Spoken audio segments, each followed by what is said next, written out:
जब पृथ्वी की रक्षा के लिए भगवान विष्णु ने वराह का रूप धारण किया और हिरण्याक्ष को पराजित कर पृथ्वी को आजाद कराया। युद्ध के दौरान भगवान वराह के शरीर के पसीने से एक बूंद जमीन पर गिरी। उस पसीने से एक योद्धा उत्पन्न हुआ जिसका नाम नरक पड़ा। धरती माता अपने इस पुत्र को पाकर काफी प्रसन्न हुई और भगवान वराह से कहा कि उनका पुत्र अजय हो। भगवान वराह ने अपना एक दांत निकालकर नरक को दिया और कहा कि जब भी मुसीबत पड़े हथियार के रूप में उपयोग कर सकते हो। नरक अपनी शक्ति आजमाने निकल पड़ा। समय के साथ साथ नरक का लोभ और महत्वाकांक्षा बढ़ता गया। सतयुग से त्रेता, त्रेता से द्वापर युग आ गया। नरक काफी शक्तिशाली हो गया। उसने पृथ्वी और स्वर्ग को अपने कब्जे में ले लिया। वह शक्ति के अभिमान में देवताओं की माता अदिति का दिव्य कान के छल्ले भी छीन लिया था। उसने पृथ्वी के अनेक राजाओं को हराया और अपने बंदी गृह में 16,000 कन्याओं को भी बंदी बना लिया।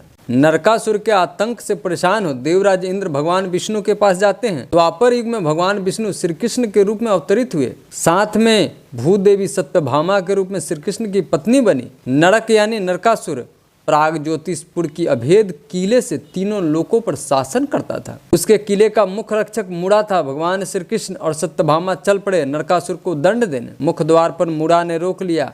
युद्ध में मूड़ा मरा गया। मूड़ा के मारने के कारण ही श्री कृष्ण का एक नाम मुरारी भी है। मूड़ा के वध के बाद नरक किले से बाहर निकला और अपनी वह हथियार निकाली जो भगवान वराह से प्राप्त थी। उसने उस हथियार से श्री कृष्ण पर हमला कर दिया। वे मूर्छित हो गए।